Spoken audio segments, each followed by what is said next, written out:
Welcome, everyone. This is Coaching in Session. My name is Michael Rearden, and I will be your mindset coach today. And today we're going to be talking about the aspect of our body and the science behind it.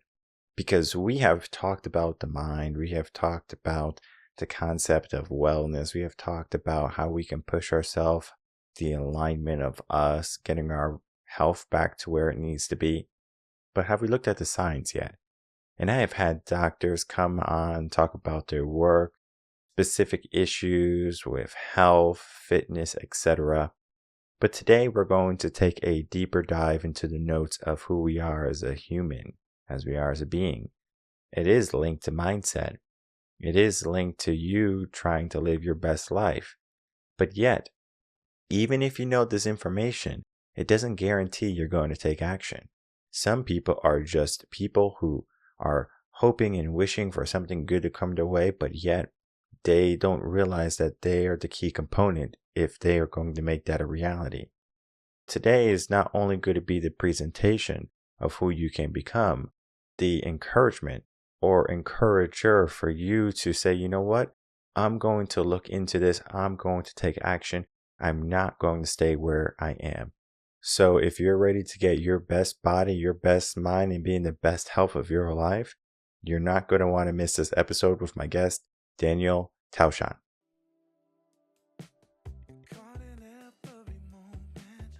Welcome, Daniel Tausan, to Coaching in Session. How are you doing today? I'm doing great. I'm quite excited to be here with you. Talk about mindset. Yeah, I'm excited to have you on also. We're going to be talking about your work.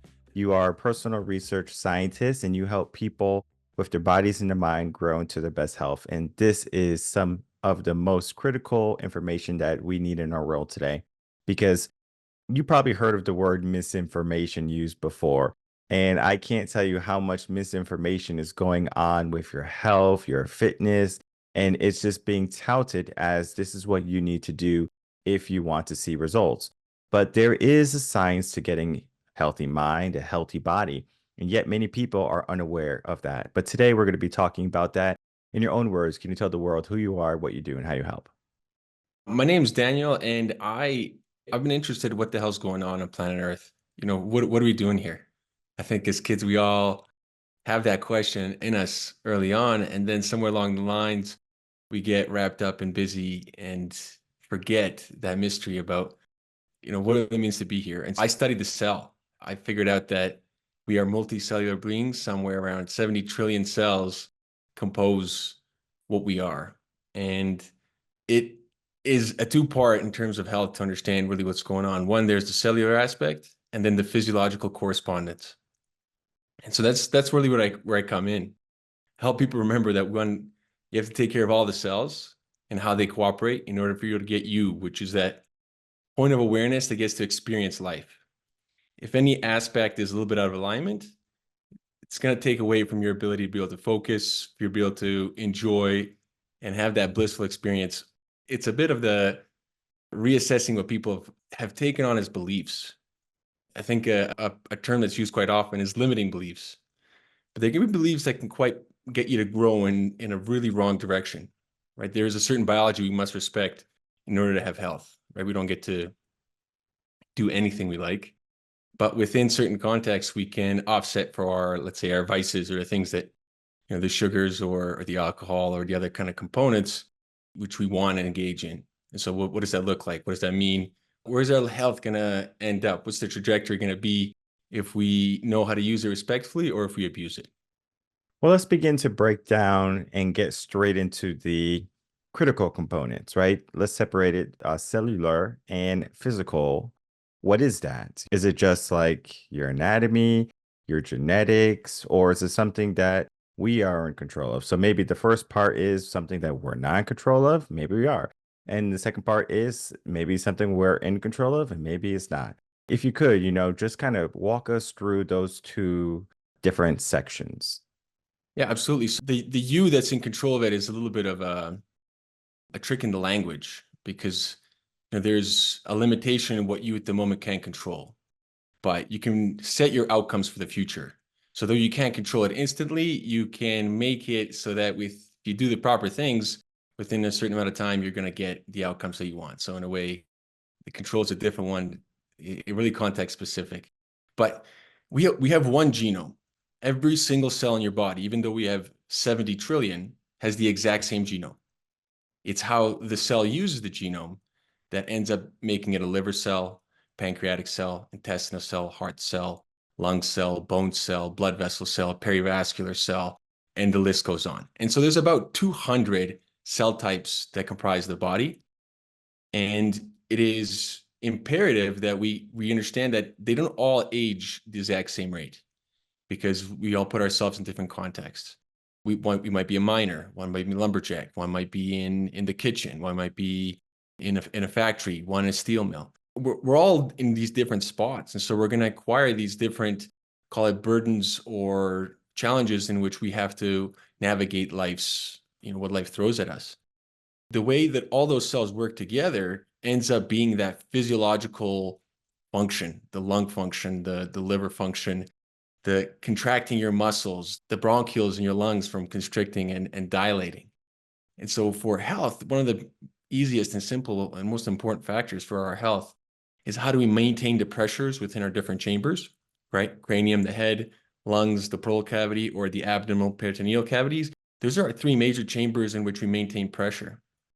And so when the cell is working phenomenally, then it's easy to maintain those pressures, right? The heart, blood, that means blood's flowing in a very nice manner. When the cell is struggling, when we start sending it things in which suffocate the cell, I'll kind of fluff up the language a little bit there, but in an analogy, we can suffocate the cell so that it can't move gases easily across its membrane. It can't exchange with the blood very easily. And there's tons of things we do in order to put ourselves in those states. And if that happens, then the pressures in those chambers are going to get shifted. It's going to move, for example, pressure in the head, headaches, migraines, constant problems, trouble focusing. People say a fogginess comes in, so they can't think clearly like they did previously. If it's within the chest, you're not going to be able to breathe. You're going to be very lethargic. You're not going to want to do anything. And the hardest thing then is to actually get you active so that the lungs can open. And the most common one is going to be pressure from the abdomen, because we use how much we're eating, overconsumption of calories, and not enough nutrition. For anybody's health, if they're looking for that long con, well, they have to really have that cellular component down. They have to know how to keep the cell clean, the genome from out getting damaged, the proteomic component that surrounds the genome that has the function to keep you moving things across the membranes, pulling in oxygen, pulling in nutrients. And then the last part is not as imperative. It's that signaling. It's the actual molecules that you use for energy, the ones that are trafficked around. Those can be quite dynamic, and they're not as imperative as in some clinical contexts might suggest. As what I've seen individuals with blood panels in which you would think, oh, their kidneys are going to explode. But because they have such an extensive blood panel, you see that their kidneys are fine and that they're able to deal with a lot of stress and challenges. And often those ones are from very challenging individuals like military personnel, where they have blood work that's quite exceptional and not very easy to interpret. And so sometimes it finds it to my door to be like, okay, well, what's going on with this guy? Does he need to go underneath the knife or not? And so hopefully that kind of gives a general overview from the genome all the way to the cell, to how those cells function together in order to give us the health that we want, that we come on this planet with the absolute machinery to have, but somewhere along the lines we stumble and mess it up. Would you say that it is us that messes it up, or is it something that's an outside stimulus? For example, if you ever see a child who's overweight, is it the child's fault that they have been, fed foods that are not healthy for them, that are making them gain weight, or perhaps even going as far to say that they're not getting the proper education, that their body needs this good exercise, good food, good nutrients, because we can give them a Happy Meal from McDonald's and something like that, and like we can fill their bellies, but it doesn't mean that we're going to give them exactly what they need. You're not getting the fruits, the vegetables, the fiber. It's just being full. And I think about a story. This was in Africa a long time ago, where a mom, she didn't have any food to feed her children. And she would boil rocks and they would just bowl rocks, and she would just tell the kids, like, okay, I got the food cooking, got the food cooking until they just fell asleep. And she would do her best to get food for them. But we can see that from that story, parents want to do the best for their kids, I believe. That mom wanted to, like, she had the inclination to make sure her kids could, have some food. In a sense, she was visualizing, want to get my kids some food. Me cooking the food is going to give me that mindset of I need to get food for my children so they don't go hungry.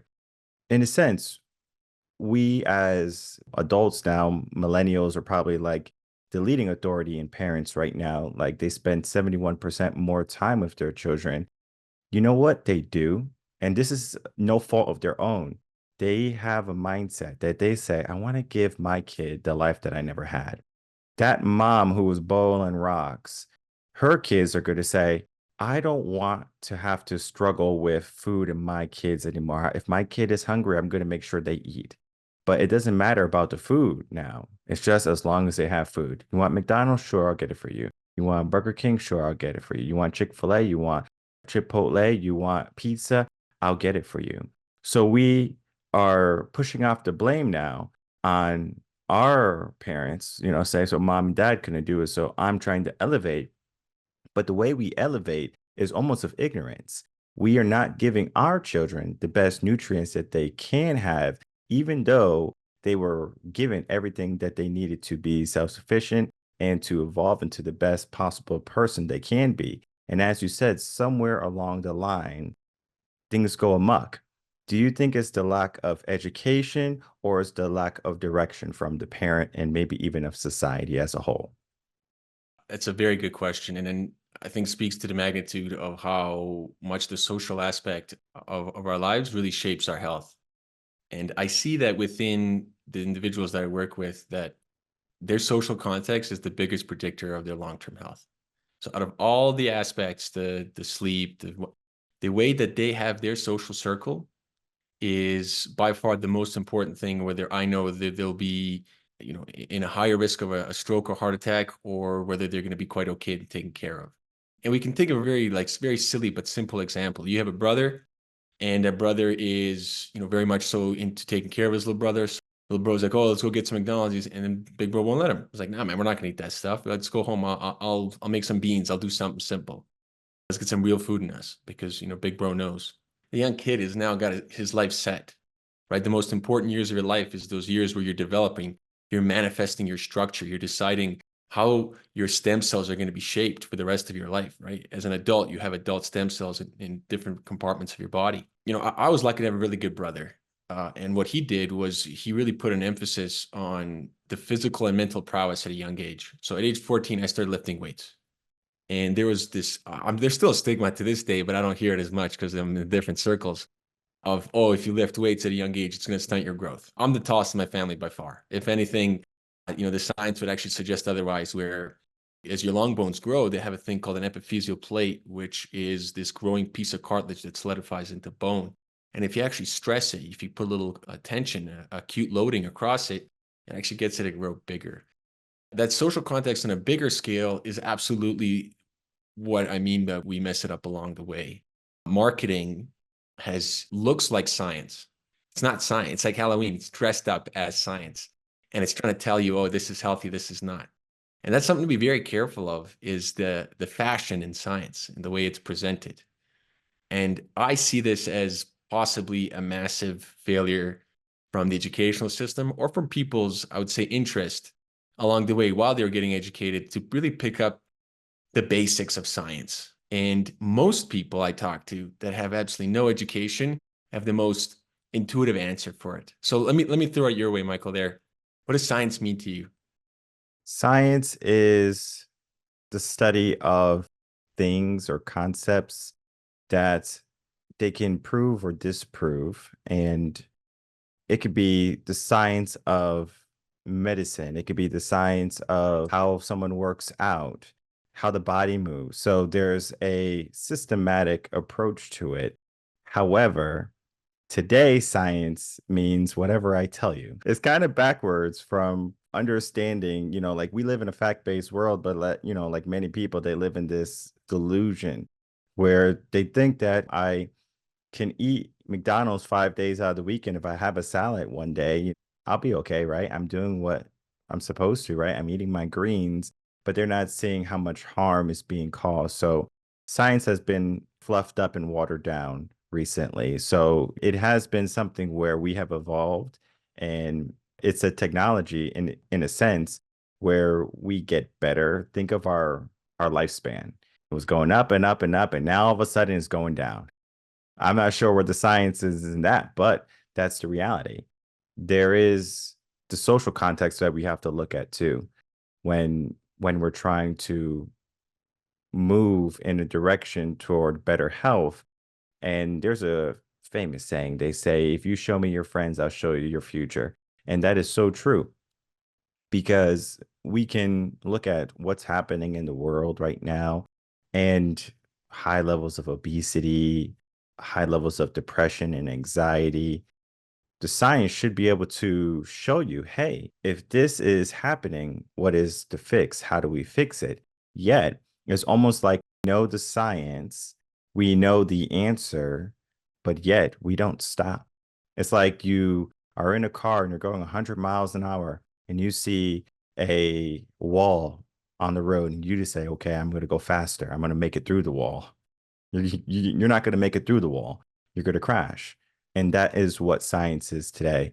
We are going so fast. Everything is going so fast that people are not paying attention to the obstacle that's right in front of them. And often that is themselves. I'll narrow in on one word specifically you said is the systematic approach.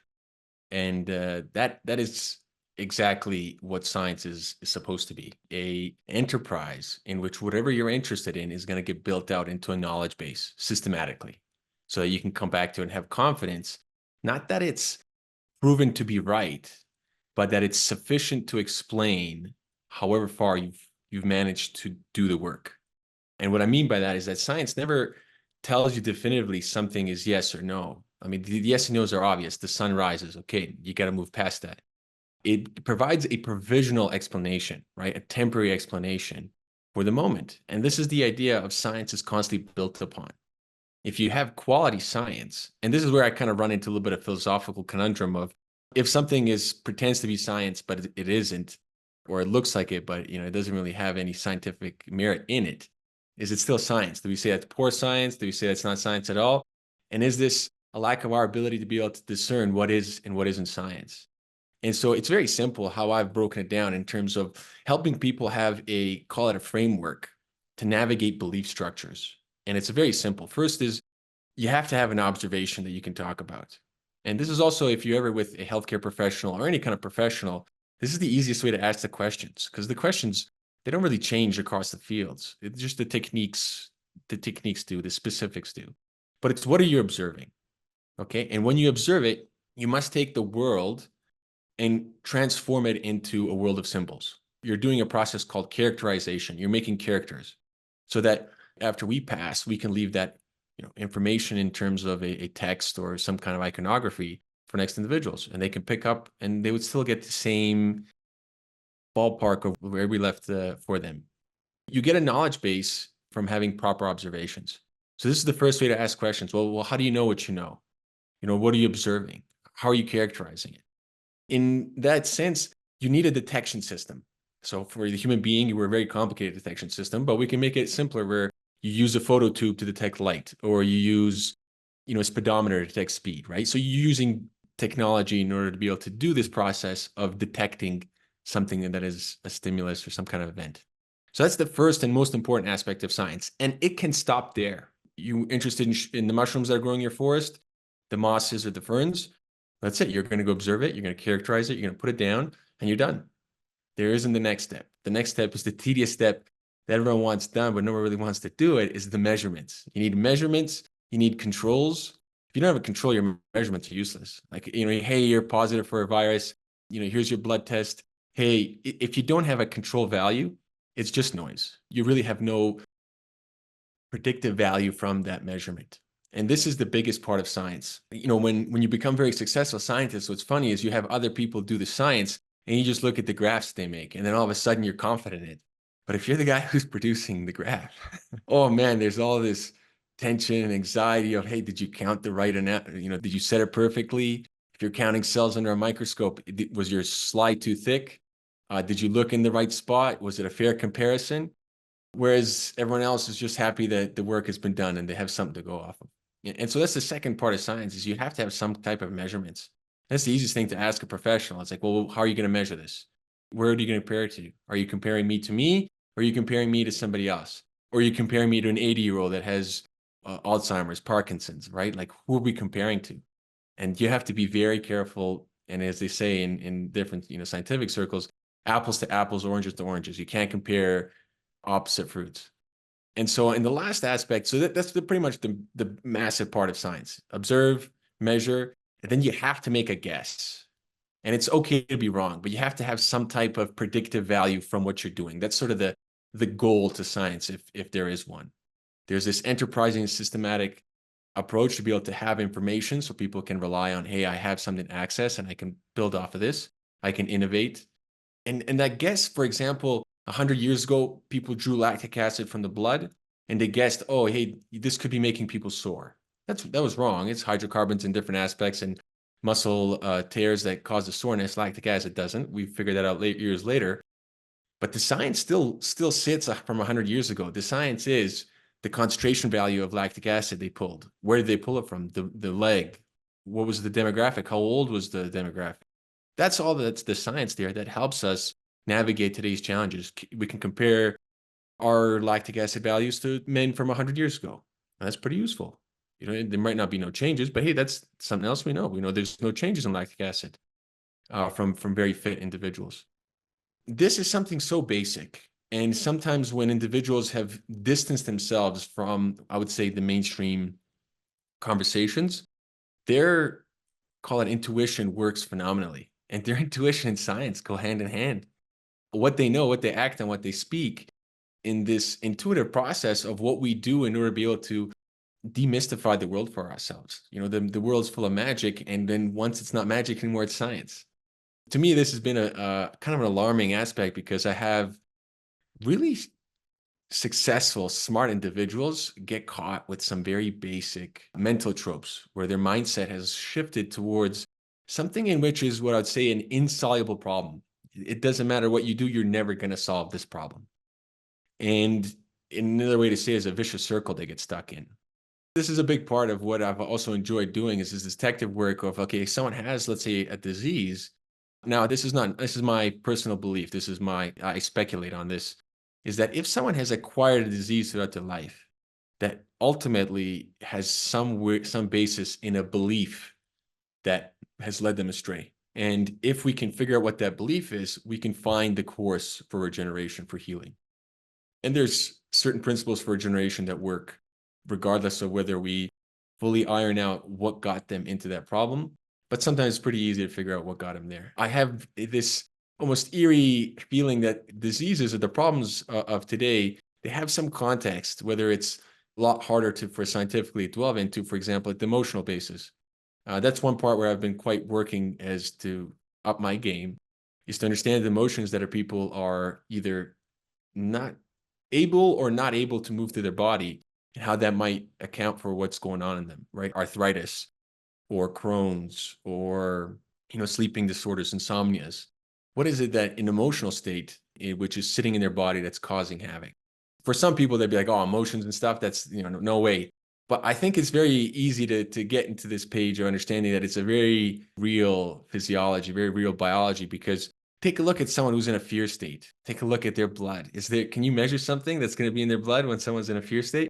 Absolutely. All right. We have, the easy one, cortisol, corticotropin. You got a stress hormone response. And an interesting thing is that part of that stress response when someone's in a fear state, and a chronic fear state is very detrimental for your health. Having a fear, no problem.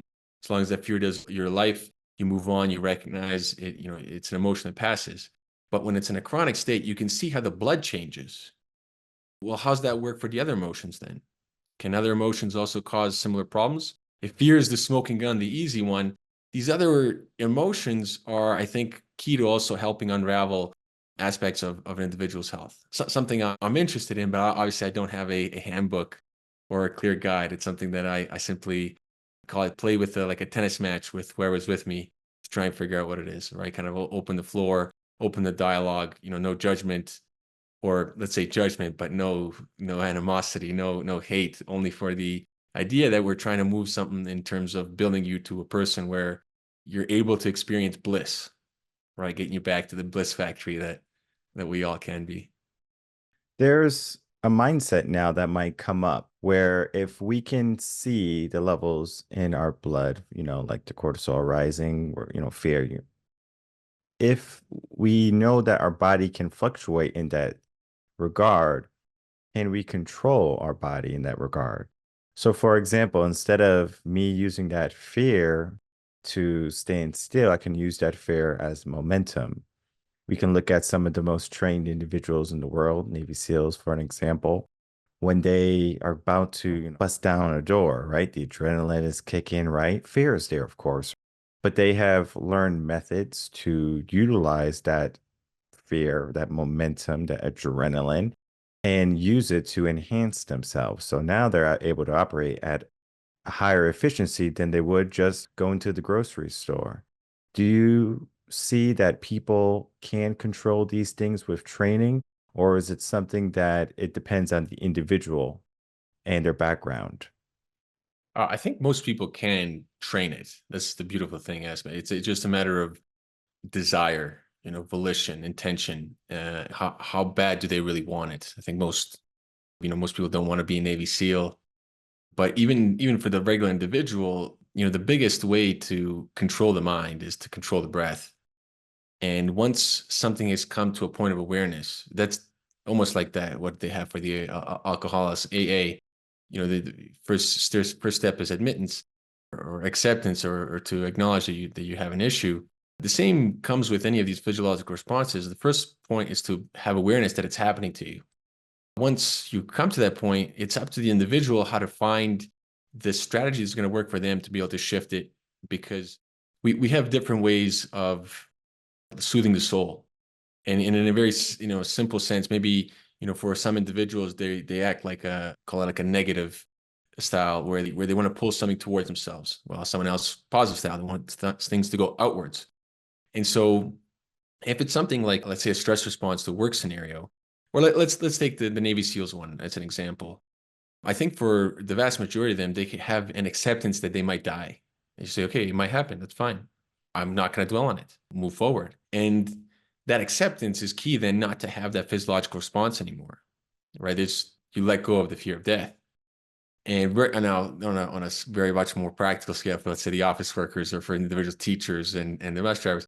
Okay, similar sense. What is it that's causing a problem? Is it an issue, let's say, with a certain individual? Well, then there needs to be some type of way to be able to find peace with if that person is causing you problems, or whether you want something out of that person, to come to acknowledge that which strategy is going to work so that it's going to become amicable. But those social bonds can be quite challenging. And this is where it's something in which the counselors end up coming to be able to help soothe what people are causing their own problems. And so one of the very common one is, I want you to want something. I'm going to be in a perpetual state of problems in my physiology, because this is something that's never going to work out. I can't control you to a point where I dictate your choices, your behaviors. That's just not how. It's an aspect to learn in life of what you have, let's say, control over. And even something like your mind, it's important to learn to place a sentinel in areas that are very important to you. So we're talking about how you can control the physiology. If I say, hey, don't think of an elephant, the moment I say the word elephant, it's pretty hard for you to not think of an elephant. If I talk about a trunk, if I say gray elephant, I think of an elephant in Africa, I think of an elephant in India, I think about a guy riding an elephant. How did you protect your mind from not seeing that image? It's really difficult. But now consider the context of somewhere else, where let's say someone's bugging you, someone's agitating you. Let's say in a sports setting, someone's trying to psych you out. This is part of sport, where people try to get in your skin, try to break your confidence. What sentinel do you place in order to be able to, once all this noise comes into the head, it doesn't manifest or take hold in there? And so these are simple strategies in which people can employ in order to be able to start figuring out what physiology is at play for them. And the thing is that not all of us will experience the same emotions, right? And with my sporting days, people can say whatever they wanted to. I was daydreaming about winning. My worst enemy was myself. If I missed a shot, I would eat myself up. And so I would take very high percentage shots and feel very good about 3 shots in a game, but 2 goals. I played water polo. And, I had other parts where I took great, just say, joy in doing. I like the physical aspect of it. I like getting my hands on somebody else. I knew if I was able to grab the other guy, I would be successful. If he was very quick, squirmy, and didn't let me grab him, I started feeling the pressure. Like I have to now stay even more, let's say, activated, elevated, tense and ready. The part I think that becomes the easiest, very simple aspect to today's, let's say, very practical solution or advice is the mind is king of the body. If you perceive a snake when there's just a rope on the ground, you might get very scared. If you're not scared of snakes, you might get excited. But the mind is king of the body. It will dictate what's happening. Now, what controls the mind is the breath. So this is the most practical and simple practice to take on to help control mindset, to help shift mindset, to help grow your mindset into the direction where you would like. And all the elite individuals on the planet that I have met have a breathing technique that they rely on. We talk about jet plane fighters, they have a breathing technique. I personally have never met one, but I'll be excited the day I do if they ever come to my door. I've met a lot of deep sea divers, free divers too, and they have a breathing technique they do before they go in. The cold exposure group, I myself, I do that. We have a breathing technique. You have a breathing technique to prep the physiology so that your blood is buffered and that heat is being generated by your diaphragm and your intercostals, your muscles around your ribs. And so you're already heating up as you're even stepping into this cold water. And when you're in there, it isn't as big of a shock. Women in pregnancy, they have a breathing technique for that. These different breathing techniques are there not by accident, but because this is the best, strongest way, most impactful way to control your physiology. And it's a little bit under talked. It's not talked about. It's not even taught in the classrooms. And even from over a decade of schooling that I took, it's talked about in its very general sense about the gases in the body. You can easily overlook it, but the importance is astronomical. There's a reason why the brainstem is tucked so far away from all the other possible harms, and it's a very protected structure because it's controlling the pressures and the gases in the entire body. And we mentioned at the beginning the cell aspect of how we can suffocate the cell. Well, there's three gases that really dictate the human physiology. I think one is obvious, is the oxygen. The second one, carbon dioxide, we produce it. And we don't breathe in oxygen and just breathe out the same molecule of oxygen out with just a carbon attached to it. Instead, that oxygen becomes water and our fat, our sugar doesn't technically burn, we strip the molecules. And we then exchange that and we produce carbon dioxide. Now, producing carbon dioxide is extremely beneficial. It is key to making that, call it suffocation in the cell, not happen.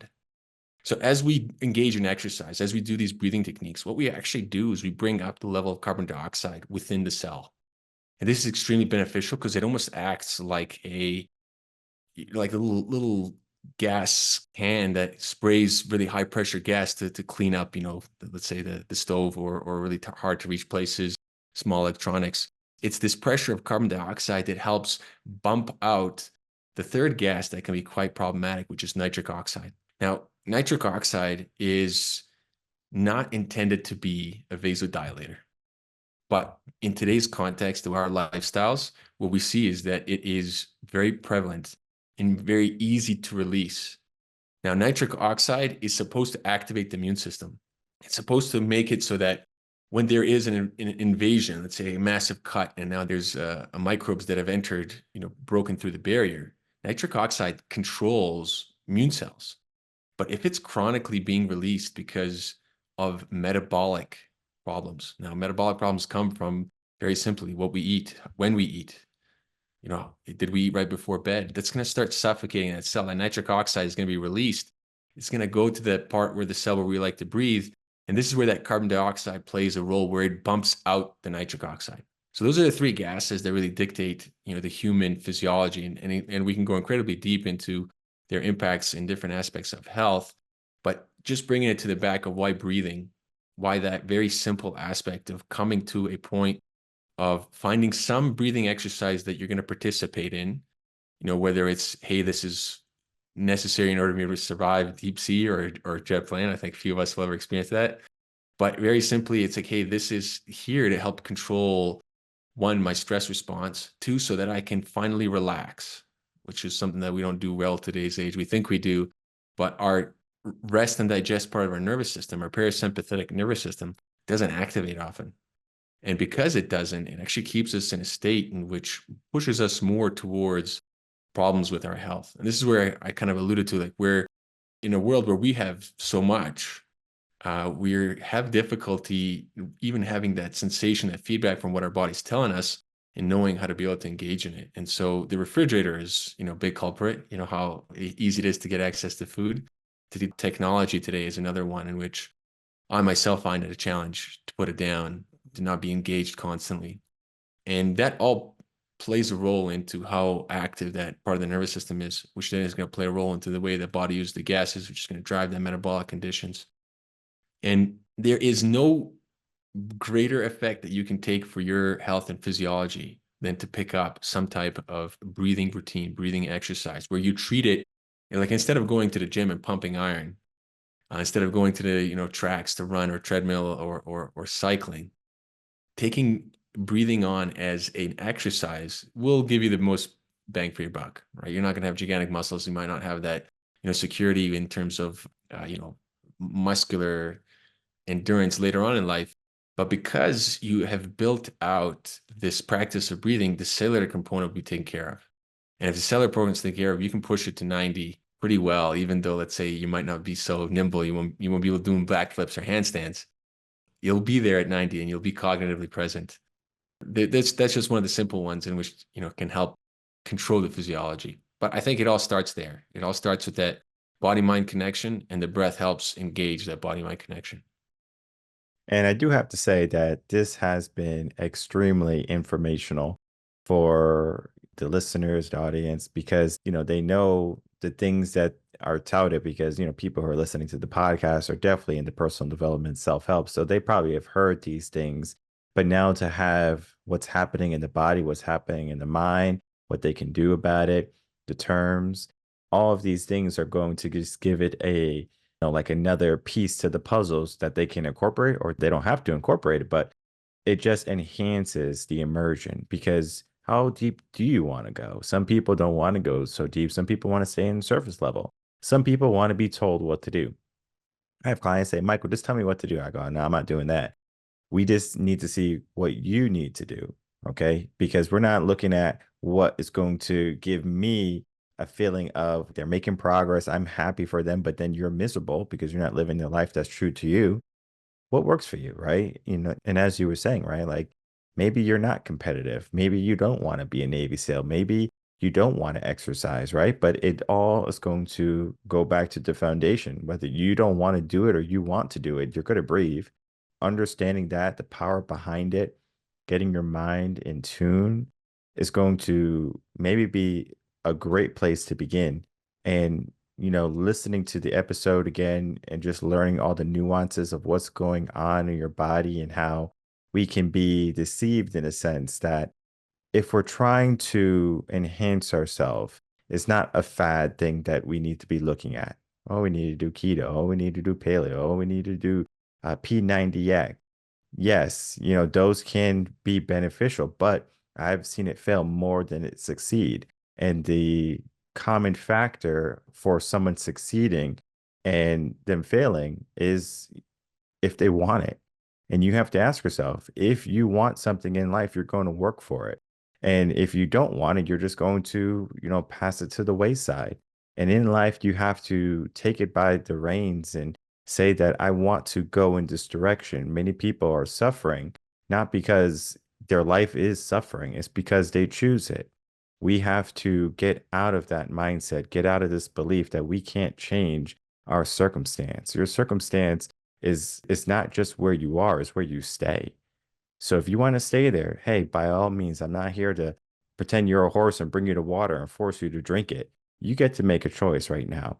And, Daniel, like all this information is going to be extremely impactful for many people, changing people's lives. The work that you do, continue on with it because it is going to provide so much more meaning than what we have been made aware of in our schools in our upbringing and even in our adult life. This information is critical. And as we begin to wrap up, I would love to get some more final words from you and then tell the audience where they can find you and stay in touch.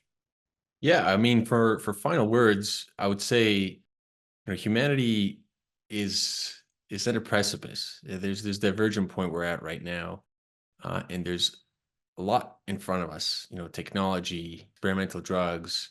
The world is shifting in terms of where you're allowed to travel, what you have access to, what you can eat, and evolution's slow. Our biology moves slowly. It doesn't like this massive, rapid access to so many different avenues. And so I would caution people from jumping on the boat or on the bandwagon too many things. You know what? Like you mentioned, P90X and the kind of this and that. Those fads are fine in terms of, they're not going to cause any harm and you can get to know yourself. But we're seeing a generation that is living shorter than their parents. And, the amount of disease, I would say, is record in history on this planet. I don't think we've ever had more health problems than we had today. And in the scientific community, there's a well-known kind of saying that goes something along the lines of, if you want to stay healthy, stay the hell away from the hospitals. And, it's kind of goes to show that it's difficult being a doctor. It's difficult being in that environment where someone can show up from God knows what they put themselves through and in, and you have to follow a protocol in which you're not allowed to do this guess and check like I can. I can sit for hours, with individuals and really take in as much information as if they want to share or what they want to put forward, and then dig through what's accessible and available in terms of, information for them. And it's never been more important to stay healthy, not just for, let's say the where you're going to be in couple of years, but if we're not as healthy as a population, not as healthy as a society, we're really subject to be manipulated and used by those that are willing to do the very basics in order to keep their mind sharp, to keep their health intact. And what I've noticed, when someone's health is leaving them, they'll spend any amount of money. They'll do anything to get it back. And it's sort of a tipping point where there's only so much you can do in some scenarios. If you mess up your muscles, no problem. Muscle heals very well in terms of a tissue. It's got tons of stem cells in order to recuperate the muscle.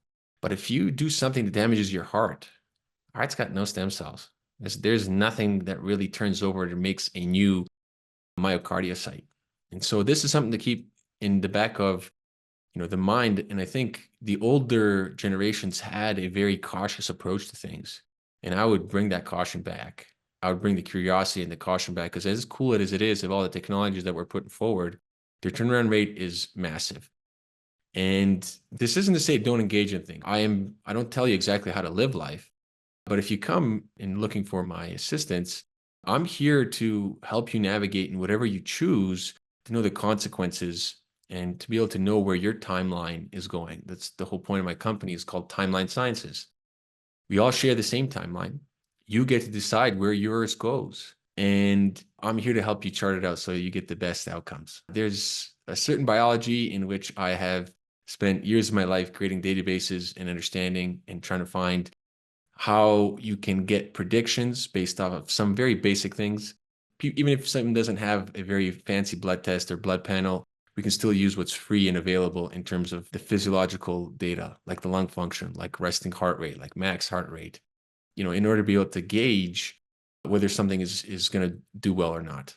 And the way I coach, or the way I suggest, is that, exercise is great, but I don't think very many people can maintain a very high amount of output with exercise throughout their life.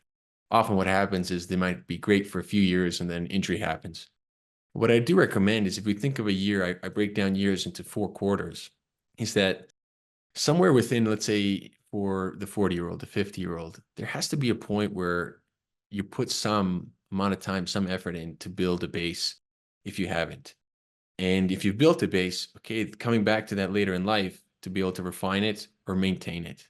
Within that quarter, how much can you allocate in order to be able to boost yourself up, grow your muscles? An apple tree apples, human being muscles. Everybody loves muscles, men, women. So we're attracted to, right? And it is an important aspect of something that you have control over, and something that you can very easily incorporate when it's not this thing in which is hard work. Rather, you enjoy doing it. And that's another part that's key, is finding things that you enjoy to do rather than just, hey, this is what's good for you. And so finding that lifestyle that's gonna be fruitful for years to come is part of my joy, right? I do love sharing that information, aspects of how to be able to minimize what you're eating in order to maximize your health. I think that's it. And so I love cookies. I'm gonna be honest and let people know. And that's sort of my cheat. I find ways to live a healthy life so that I can eat some cookies, right? I know they're not the best for me. I also notice the effects they have on me, but I love dunking some cookies into my coffee, right? I get very simple cookies with not too many ingredients, and that's another aspect in which to navigate today is read food labels. You're not going to get your health is going to be stolen if you don't learn to read food labels.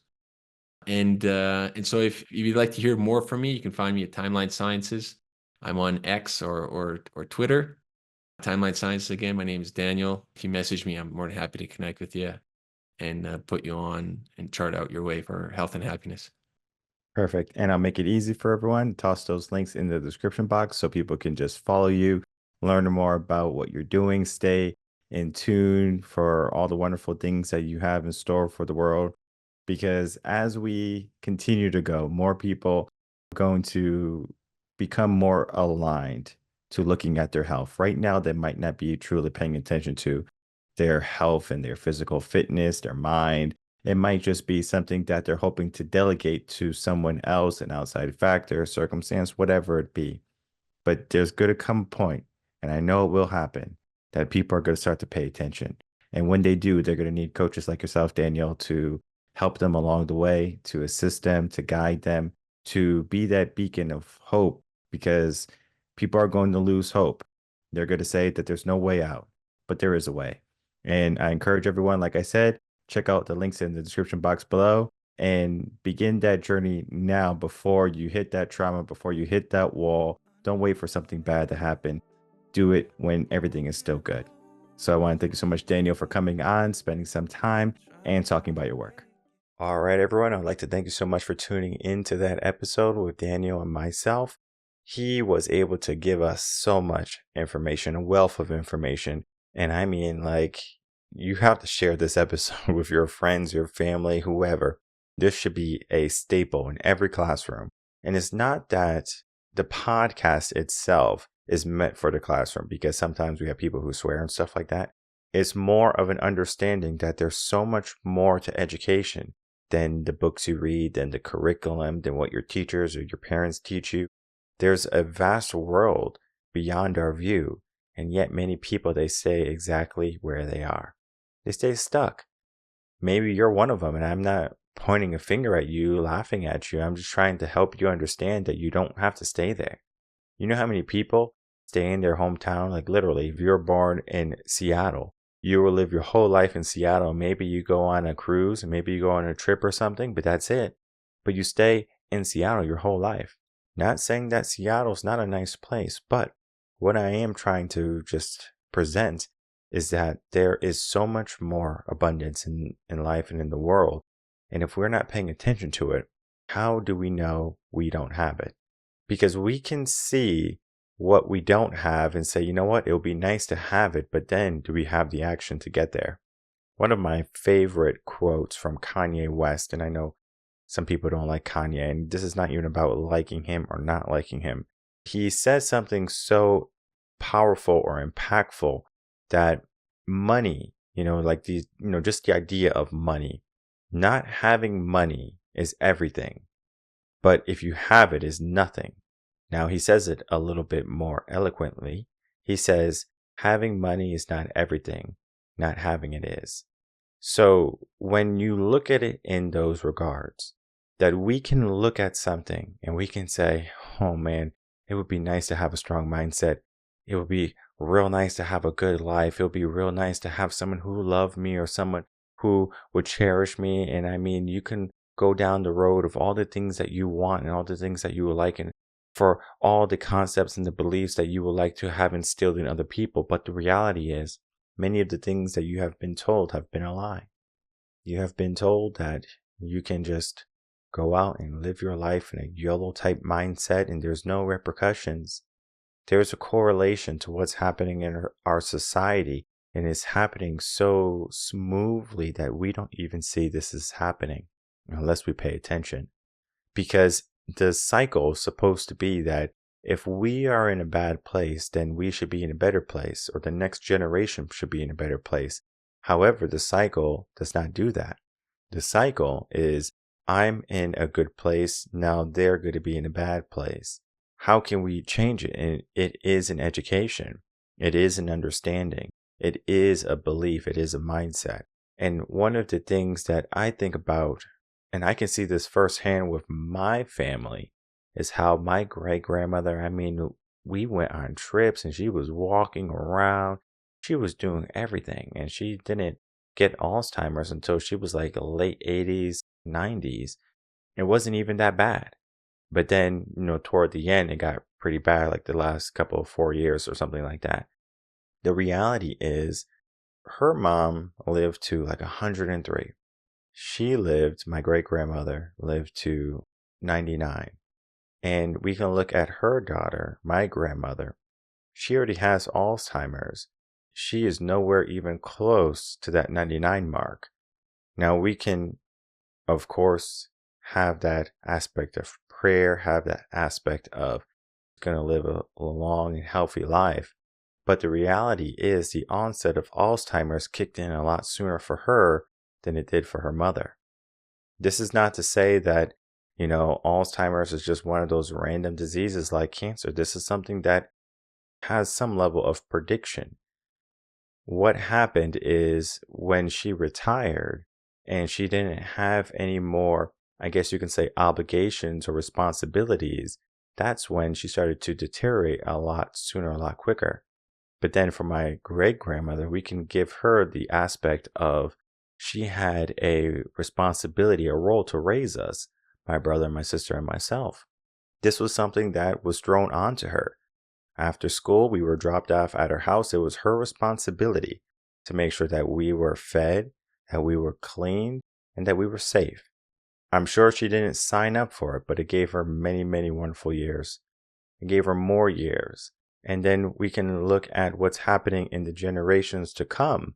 Many people are holding off on having grandkids until a later date now, right? Or having their kids until a later date. So then that means their grandparents are not getting grandkids until a later date. And you know what's happening by that time? Osteoporosis is starting to kick in, maybe Alzheimer's, all of these different things are happening. And then it's that realization of, oh my God, I have a grandkid now, I need to take care of them. Sometimes you can reverse some of the things that have been going on and going wrong, but sometimes it can be a bit too late for you to make 100% recovery. But it doesn't mean that we shouldn't take action. My father is a great example. He was going down the wrong path and he said, you know what? I'm going to make some adjustments. And he might not be exactly where he was, but he is damn near better than what he would have been if he kept going down that path, or he gave himself a mindset of a pity party. You get to make some adjustments. What you give yourself has to be a determination. You have to have a strong will and you have to have a strong mind and you have to keep it sharp. Think of it as if you're in a survival situation, let's say you're on Survivor and you go into the desert, right? The last thing you want is to have a machete that is super dull that can't even cut down a little bush or something like that. I'm not saying that you need a machete in order to survive, but it's the aspect of our tools for the toolbox. Our mind needs to stay consistently sharp. And the moment you relinquish it, that's why I don't want to retire. If you see me retiring, you better tell me, you better get off retirement. You better get back to work. And I'll say, yes, sir. Yes, ma'am, I will. Because I understand something very clearly, that if I stop, it is much more difficult to get back going. So I'm not going to stop. I'm not going to do something and take a break. And even if I want to have the aspect of easy, I understand I could take a rest, but it doesn't mean I'm going to stop, because I'm going to keep on pushing until I'm pushing to the ground. This is a mindset. Not everyone has this type of ideology for themselves. Some people, they want this happy, grandiose life. There's nothing wrong with wanting the good things in life. But if you are forcing yourself to do a plan that was never yours, you're going to find yourself on the other end betrayed and unhappy. And right now you have an opportunity to pay attention, to reconvene, to see if, the path that you're on is the path that you want to stay on.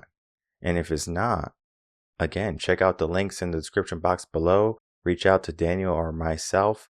We would be more than happy to help you on that journey because we understand something about life.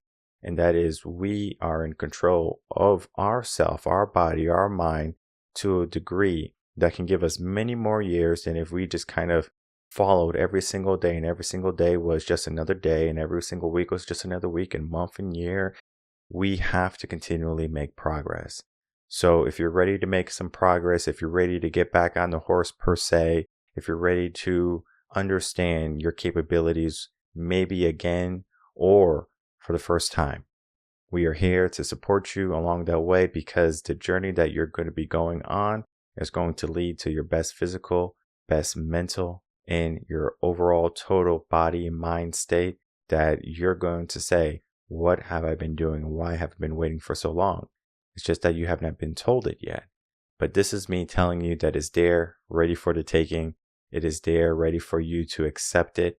It is there for you to live it and embrace it once again. My name is Michael Rearden. I'm a mindset coach. If you have any questions, email me coachinginsession@gmail.com, and I'll see everyone on the next episode of Coaching in Session. Until then, everyone take care.